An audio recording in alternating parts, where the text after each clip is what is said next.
ஆம், ஏன் நம்ம நம்ம இவங்க கூட பேசும்போது கூட, இங்கிலாந்து கூட பேசும்போது கூட ஒரு சிக்ஸ் தான் மேட்ரு அப்படிங்கிற மாதிரி ஒரு பால் தான். பார்க்கும்போது, எனக்கு இதெல்லாம் வந்து 2024ல நடந்தபோது எனக்கு என்ன தோணுச்சுன்னா, we are not that much favourite. நம்ம ம், ஒரு டவுட்டோட தான் வந்து இதுக்குள்ளாரே போனோம், ம், டோர்னமெண்ட் உள்ளே. அப்படி நம்ம வின் பண்ணும்போது, எஸ் நம்ம ம், வின் பண்ணியிருக்கோம், சூப்பர். அந்த அந்த ம், ஒரு எந்து வரும்ல, அது ம், வந்துச்சு. இது ம். என்னடான்னா, டேய் நம்ம கிட்ட இருந்த கப்பை நீங்களே விட்டுட்டு மறுபடியும் குடிச்சு கொண்டு வர மாதிரி நீ என்ன இருந்துச்சு. சொல்றேன்னா வந்துட்டு அந்த அந்த நடுவில் நடந்த ஹிக்கப்ஸ், அப்புறம் பவுலிங்ல வந்துட்டு பும்ரா மட்டுமே வந்துட்டு பெர்ஃபார்ம் பண்ணிட்டு இருக்குது.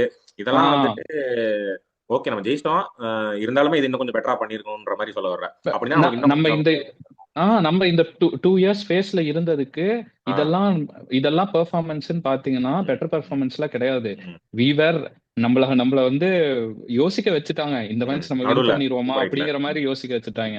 செமிஃபைனலுமே ஒண்ணும் இல்ல, வந்துட்டு அப்படிதான் போச்சு. நீங்க செமிஃபைனல் சொல்றீங்க, நான் குவார்டர் ஃபைனல் மாதிரி இருந்த வெஸ்ட் இண்டீஸ் மேட்ச், ம். சேட்டன் வந்தல்ல மாதிரி சேட்டன் இல்லைன்னா கொஞ்சம் ஹிக்கப்ஸ் ஆயிருக்கும்.